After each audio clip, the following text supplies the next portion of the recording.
outra questão aqui, pessoal, é uma questão já bem mais simples, muito mais simples. Por quê? Porque ela lida com quantidades mais fáceis de serem tratadas e também ele pede simplesmente a dilatação linear, não é uma dilatação volumétrica. Então, aqui a gente pode partir, eu vou fazer a leitura, mas só para lembrar que quando eu quero o comprimento final vindo de uma dilatação, é só a gente transformar aquilo que era volume em algo que é em uma única dimensão, ou seja, linear.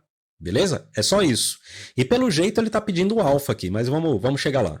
Uma barra de comprimento inicial L0, 150 centímetros, é submetida a uma variação de temperatura de 25 graus Celsius. Tá? A bolinha aqui está no lugar errado.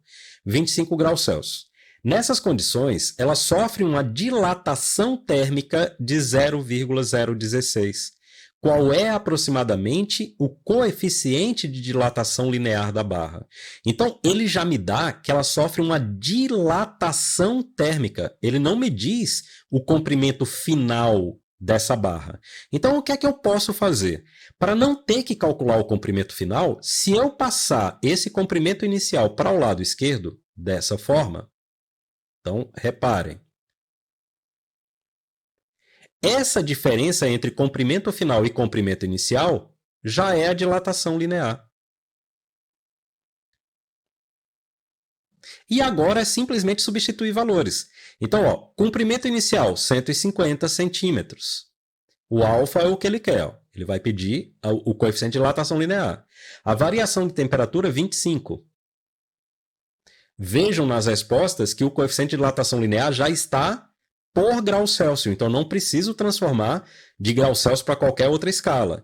E a dilatação foi de 0,016. Então, vamos colocar aqui 0,016 centímetros. E acabou. Então, o alfa aqui, ele vai ficar o 0,016 dividido por 150 vezes 25. Qual é a dificuldade? É justamente você fazer essa divisão. Só que aí é onde entra a questão de você saber ajustar as unidades, as dimensões aqui, para que você não tenha que fazer contas muito complicadas. Então, observa o seguinte, ó. Eu posso escrever o 0,016 como sendo 160 vezes 10 elevado a 1, 2, 3, 4, 10 a menos 4. E aí eu coloco aqui o 150 e aqui o 25. Eu posso fazer isso, beleza? Posso fazer isso sem susto nenhum. E aí o que é que acontece? Bom, o que acontece é o seguinte, 160 por 150 é muito próximo de 1. É muito próximo de 1, ok? Então, isso aqui é muito próximo de 1. Então, eu posso trabalhar o seguinte, com 10 a menos 4, dividido por 25. Ora, o que é, se eu colocasse aqui, 1 dividido por 25? 1 dividido por 25 é 0,04. 0,04 vezes 10 a menos 4. Isso aqui é a mesma coisa que 4 vezes, se eu puxar a vírgula aqui 2 casas para a direita, eu tiro 2 unidades aqui no expoente. Isso aqui vira 4 vezes 10 a menos 6 por grau Celsius. Que vai me dar aqui, ó, aproximadamente, tá, pessoal? Então, como eu fiz que 160 é aproximadamente 1 de quando dividido por 150, então eu vou colocar aqui aproximado, ó. E o 4, o mais próximo é o 4,3 aqui. Então eu vou marcar aqui o 4,3. Vou me arriscar aqui. Vamos rolar aqui para baixo para ver, ó. Gabarito letra A, tá vendo, ó? Então essa questão ela não foi uma questão tão má, tão cruel, com a questão da aproximação. A gente consegue fazer a aproximação sem grande susto. Beleza? Aqui, ele, ó, exatamente a expressão que a gente usou. Ele disse o seguinte, ó. A partir da expressão de dilatação linear, foi aquilo que a gente usou na questão anterior, a única coisa que eu uso θ ao invés de T maiúsculo, pode-se dizer que o coeficiente de dilatação linear alfa pode assumir como unidade, aí aqui é bem interessante essa questão, porque a gente acaba trabalhando análise dimensional, o que eu acho bastante louvável quando a gente está estudando física. Então, ó, lembrando que o T maiúsculo eu geralmente uso θ, ok? Isso aqui tem que ter uma unidade métrica. Eu vou colocar metro aqui, beleza? O alfa é justamente o que eu quero.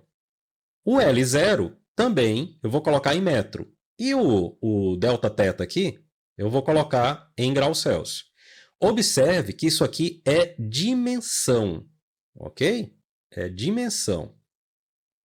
Então, se eu quero a dimensão do alfa, o que é que eu vou fazer? Ó? Se eu quero a dimensão do alfa, eu tenho a dimensão do ΔL, eu vou botar aqui em cima, metro, e eu vou passar a dimensão metro do L0 e a dimensão grau Celsius, aqui do ΔT, e ó, corto essa com essa e jogo essa para cima, como grau Celsius a menos 1.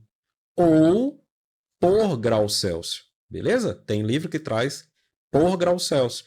E essa é a dimensão de alfa. Aliás, a gente tinha usado isso, ó, por exemplo, na questão anterior. Ó, por grau Celsius aqui, na questão anterior.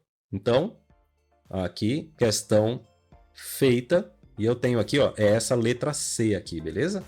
Ele colocou grau Celsius menos 1. Na verdade, isso aqui deveria estar escrito assim, ó, grau Celsius a menos 1. Ou grau Celsius elevado a menos 1, beleza? Mas letra C batendo com o gabarito aí, que já estava na lista de exercício. Então, quando a questão é fácil, pessoal, eu estou passando assim muito rapidamente pelas questões, beleza?